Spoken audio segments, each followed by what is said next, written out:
Welcome back guys to a new video. Now today's video is going to be covering the brand new Dino dossier that was revealed, as well as the new ARK Digest that did come out. Now if you guys don't know what the ARK Digest is, it's basically where people of the ARK community ask the devs some questions, and obviously they pick out the questions they want to answer and they'll put it in the new ARK Digest. So in today's video we're going to go through the new Dino dossier, everything about it, and also every question that was answered in the ARK Digest too. So if you guys do enjoy this video, if you wouldn't mind dropping a like, that'd be brilliant. And if you wouldn't mind subscribing, if you're new to the channel, that'd be great too. Thank you for the constant support on the channel, guys. It really does mean a lot to me. And we're going to get straight in with today's video. Also, if you'd like to follow me on Twitter and Instagram, the links will be in the description down below. You can find out about so much more ARK news, if you know, on Twitter and Instagram, because obviously the devs put up loads of stuff. So make sure to drop me a follow on Twitter and Instagram. The links will be in the description down below. But anyway, we're going to get straight in with today's video. And scrolling down, as you can already see, we know what this is. Introducing the Phoenix, and it's obviously Community Crunch number 101 or 101, so it's an ARK Digest number 48. So obviously, hey survivors, welcome to the latest edition of Community Crunch. Introducing the Phoenix. Now this is the brand new dossier for the Phoenix. I think it looks pretty awesome. I'm actually quite shocked that we've actually finally got the Phoenix, you know, as a dossier, because lots of people obviously at one point knew this wasn't going to be coming out, but it's been officially revealed that it's coming out obviously in some past videos that I've done, and it is going to be obviously releasing the Phoenix, which is amazing. So a new dossier has been revealed. This is everyone's flaming fire flyer, the Phoenix. So obviously common name Phoenix, species unknown, time unknown, diet flame eater, and you know, I think obviously might be quite, you know, an aggressive mount, but we'll find out about it now. So amongst the most mysterious of all flying creatures, much of what is known about the Phoenix exists in legends which have been told through generations. These myths have often changed through the passing of time, but one constant is the belief that the fire represents cleansing and renewal. The Phoenix embodies this process through its everlasting cycle of death and renewal. Extreme heat waves in the desert seem to initiate the rise of the Phoenix, while the end of this so-called superheat, obviously, you know, the creature's reversion just basically turns into ashes. While the Phoenix seems, you know, just like, I don't know, quite a chilled thing in the wildlife, if it's provoked, it will obviously, you know, set a target aflame with a single bite. So if you just leave it, you know, just to fly around, let it do what it wants to do around the Ark, then you're going to be alright. But if you do provoke it, it is going to come and set you aflame with one single bite. And you can already obviously think how much damage this is going to do. So attempting to obviously attack or something like that the Phoenix is quite literally playing with fire. The Phoenix must be continually set ablaze in order to be tamed. I've seen so many turned into dust and ash in the attempt. After it has been pacified, the Phoenix will regain its vitality once it's aflame. Although its compact size prevents the Phoenix from being ridden, its aggressive and flaming has proved to be invaluable in battle. Plus, it can quickly roast up a tasty cooked meal and refine raw ores at any time as a living furnace. So, if you guys did want to know about this, they weren't actually thinking of making this a rideable mount. It's tameable, but they weren't thinking of making it a rideable mount. Now, there has been some new news on Twitter from Jeremy, who's actually told us that they're going to be thinking about making this rideable once this does release, which I personally think is a great addition, because I think, you know, I think the Phoenix needs to be rideable. Like, it just would be an awesome thing. Like, there's got to be some sort of, I don't know, like, a saddle that is going to be alright. It's going to be good for, like, heat proof, if you guys know what I mean, because obviously it's going to be a flaming bird, and the fire would burn the saddle. So we'd have to hope that they're going to do some sort of thing to make a heat proof saddle, which maybe is going to be quite hard to craft, but at the end of the day, once you've done it, it will obviously be rewardable because you'll be able to ride the Phoenix. So it will be tameable and hopefully rideable, and it does sound like if you provoke it, it will be pretty, like, you know, pretty dangerous, but it's not going to be one of those ones that is going to come out of its way and come to attack you for no reason. This is why I really think the Phoenix is going to be a great addition to the game. So, turning into ARK Digest 48, here is our a question and answer session. Sorry about that, guys, I just had a burp. With lead designer, lead programmer, obviously is Jeremy, who's the co-founder of ARK Survival Evolved. So Survivor, you know, another Survivor asks, when it comes to the game performance in general, the game has come a long way, I believe. optimization wise, but still is missing quite a bit. What are your plans for moving forward regarding these specifics? So a lot of server side, this is obviously the in the quote box, this is what the answer from the devs from the question.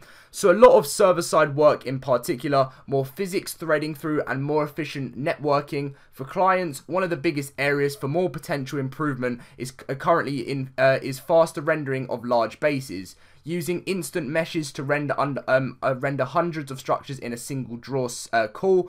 After that, general profiling DX12 is still of interest, but we do need to do more analysis to make sure it's a real benefit to players.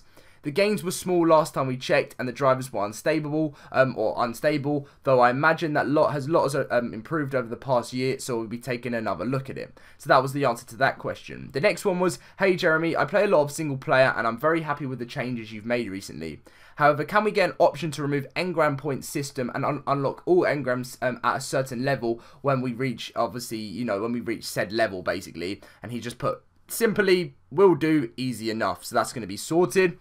With the small cross ARK cluster servers be gaining access to Ragnarok and other future content? If so, any idea when? He said it should be added when we allocate more server machines at launch. That's what's going to be going on. Will you please address the issue where the game takes up 100 gigabytes? Is this intended, or obviously any plans in the future of this being reduced? And Jeremy does actually reply, it is intended. In essence, much of the content exists in two forms: seek-free for faster loading of the basic game, and non-seek-free for support of mods and total conversion to individual assets.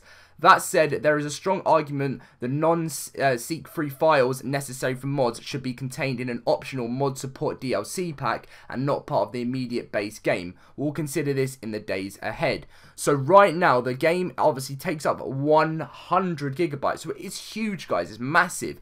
And, you know, updates that come out and things like that, you know, when the full game's released on console, are we going to get, like, you know, for all people who want to go and buy it, are they going to have to install a 100 gigabyte game? That is obviously, there's been so many updates that have come out, some huge updates and stuff, so the game is getting bigger and bigger. So when the full game is officially released for people who haven't installed ARK before, is there going to be this big 100 gigabyte to install on the console? You know, it's going to be interesting, but we'll find out once that is released. Obviously, the full game's released, because there's going to be stuff like Ragnarok added and lots more stuff.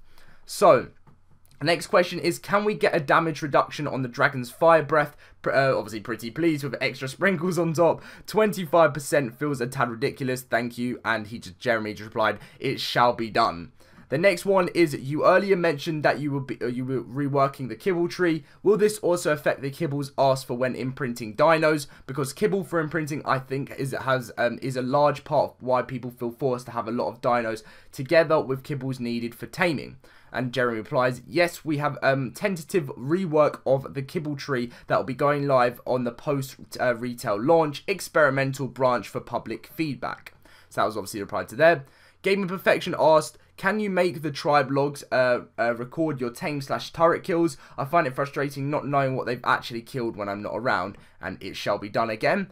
The next question, can we get sunglasses added to the game to reduce glare? And he just replies, yep, so it's good to see this.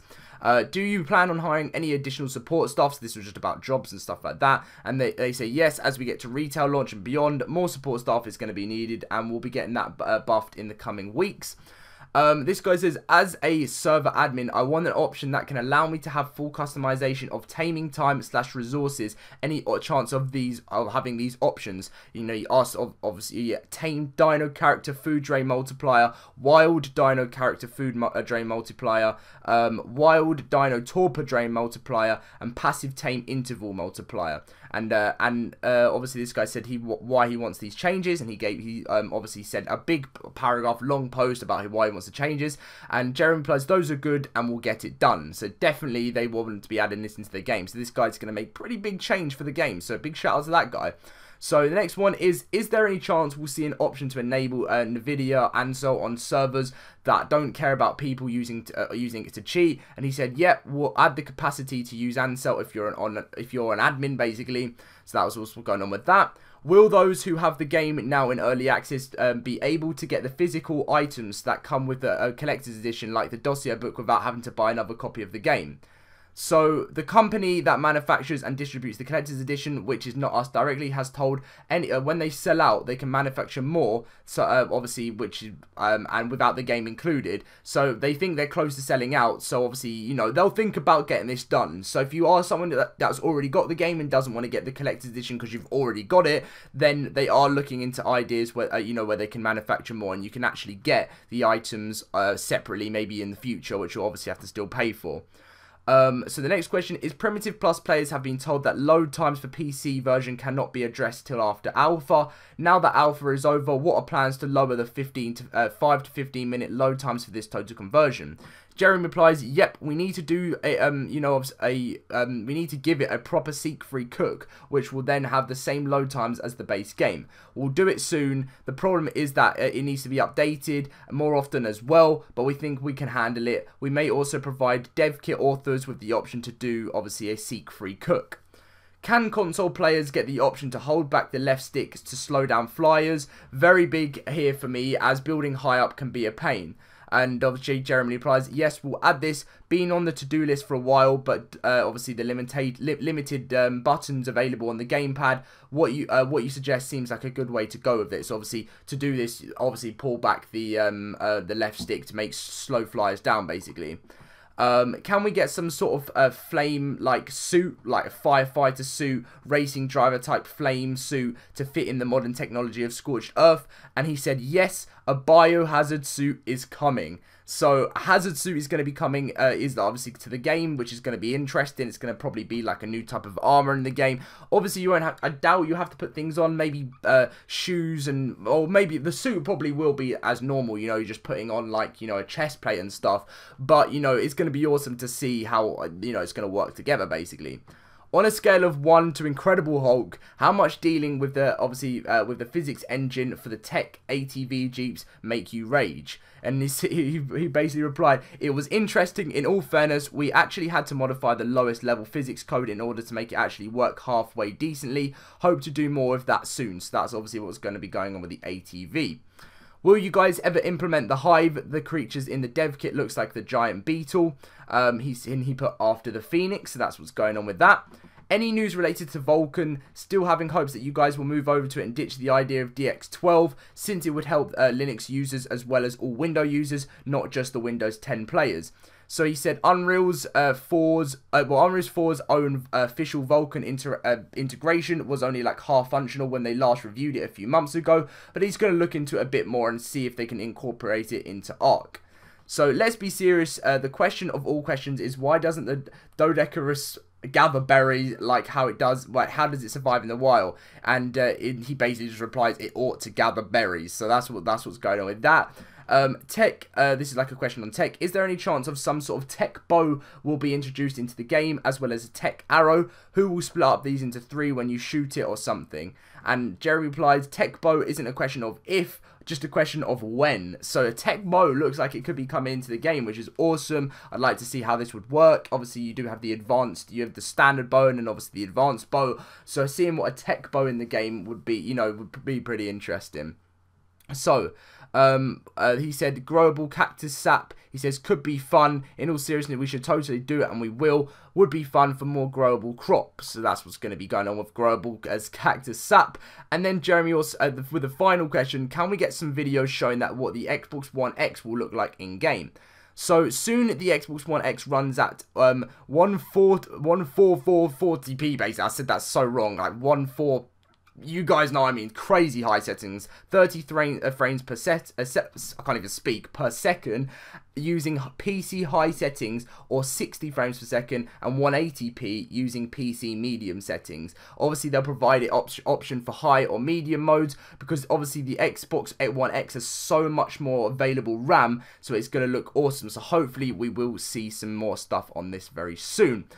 So, I am going to be ending the video here, guys. I hope you did get a lot of information from this community crunch with the ARK Digest and about the new dossier of the Phoenix, which is big news, and I think this is going to be very interesting once it's into the game. I'm sorry for my pronunciation, even I can't even say that throughout this video. It's pretty early for me, I'm tired, and obviously it's not even that early, but, you know, I've just, you know, been working so hard on this special video. We're getting out on the 29th, staying up so late to get things done, so, you know, it's been a pretty crazy few weeks, you know, sorting all of this out, but hopefully everything will be good for the 29th. But anyway, guys, thank you for watching this video. If you did enjoy, make sure to drop a like, subscribe if you're new to the channel, and I'll see you guys in my next video. See you guys later.